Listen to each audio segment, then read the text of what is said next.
The बहुजन आवाज। नमस्कार, मी सदानंद खिल्लारे. आपण पाहतात द बहुजन आवाज. अफरोज खान, कलीम खान पठाण एसीबीच्या जाळ्यात. दारवा पंचायत समिती येथील सापळा कार्यवाही.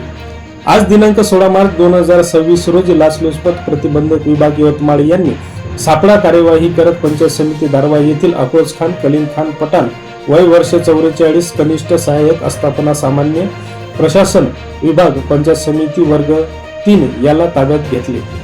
तक्रारदार वय वर्ष 21 यांनी दिलेल्या अर्जानुसार तक्रारदाराच्या आजीचे वय 87 वर्ष असून त्यांना 80 वर्षानंतर मिळणारे वाढीव पेन्शन मंजूर करून 1,73,876 रुपये पेन्शन खात्यात जमा झाले होते.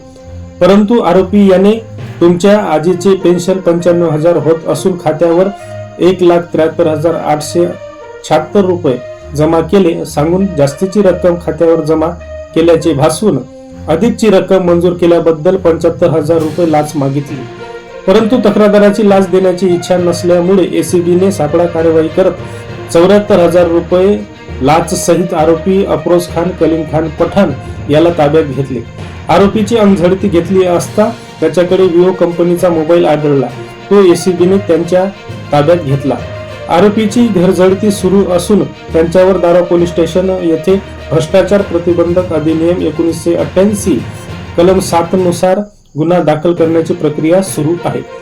ही संपूर्ण कार्यवाही पोलीस उपअधीक्षक अभय आष्टेकर यांच्या मार्गदर्शनात पोलीस निरीक्षक अर्जुन घनवट, पोलीस निरीक्षक मनोज ओरके, पोलीस हवालदार सुधीर कांबळे, अतुल मते, रोहिणी पाटील, पोलीस नायक सचिन भोयर, पोलीस शिपाई भागवत पाटील, आकाश सहारे, सूरज मेश्राम, सतीश सोनने, पोलीस शिपाई मनीषा राजूरकर व चालक पोलीस हवालदार दिनेश सरोदे, पोलीस शिपाई अतुल नागमोते, लाचलुचपत प्रतिबंधक विभाग यवतमाळ यांनी केली.